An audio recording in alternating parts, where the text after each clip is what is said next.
ایک عذر یہ بار بار پیش کیا جاتا ہے اور عدالتوں میں ملا بار بار بڑھ بڑھ کر ایسی باتیں کرتے ہیں کہ ہم ان احمدیوں کے خلاف جو کلمہ پڑھنے اور عبادت کرنے وغیرہ کو جرم قرار دیتے ہیں، تو اس کی وجہ یہ ہے کہ جب یہ کلمہ پڑھتے ہیں تو دل میں محمد رسول اللہ کی بجائے مرزا غلام احمد کہتے ہیں، اور جب یہ عبادت کرتے ہیں تو نعوذ باللہ خدا کی بجائے شیطان کی عبادت کرتے ہیں. اس لیے ہمیں بڑی تکلیف ہوتی ہے.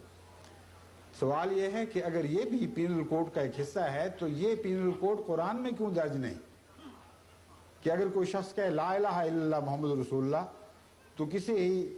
جاہل ذلیل بندے کو یہ حق حاصل ہے کہ وہ اعلان کرے کہ اوپر سے کچھ اور کہہ رہا ہے اندر سے کچھ اور ہے، اور پھر اس پر سزا جاری کر دے. حضرت صلی اللہ علیہ وآلہ وسلم خدا سے سب سے زیادہ خبریں پانے والے انسان تھے. عالم الغیب خدا کے سوا اگر کسی کو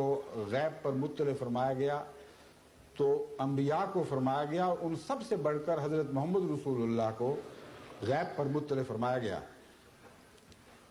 آپ کے متعلق قرآن فرماتا ہے کہ یہ منافقین جو یہ گواہی دیتے ہیں کہ تو خدا کا رسول ہے، خدا جانتا ہے کہ تو خدا کا رسول ہے لیکن خدا گواہی دیتا ہے کہ یہ جھوٹے ہیں، ان منافقین پر بھی کسی ایک موقع پر بھی اس بنا پر حضرت اقدس محمد رسول اللہ نے فرد جرم عائد نہیں فرمائی. یہاں تک کہ ایک موقع پر ایک جنگ کے دوران جبکہ ایک مسلمان گبرو جوان نے ایک دشمن کو بڑی مشکل سے زیر کیا جو بہت بڑا پہلوان تھا، جب اس کو قتل کرنے لگا تو اس نے اعلان کیا اشہد ان لا الہ الا اللہ محمد رسول، اشہد ان لا الہ الا اللہ، میں گواہی دیتا ہوں کہ اللہ ایک ہے. احادیث میں درج ہے کہ اس موقع پر اس نے اس کے اس دعوے کو تسلیم نہیں کیا اور یہ کہا کہ اب موت کے ڈر سے تم خدا کی وحدانیت کا اعلان کر رہے ہو، میں اس دھوکے میں نہیں آؤں گا، اور اس نے اس کو مار دیا. اور پھر فخر سے یہ واقعہ حضرت اقدس محمد رسول اللہ کی خدمت میں پیش کیا. وہ خود روایت کرتے ہیں کہ میں نے ساری زندگی میں حضور صلی اللہ علیہ وسلم کو اتنا غضبناک نہیں دیکھا. چہرہ غصے سے تمتما اٹھا، یہاں تک کہ میرے دل سے حسرت سے یہ خواہش نکلی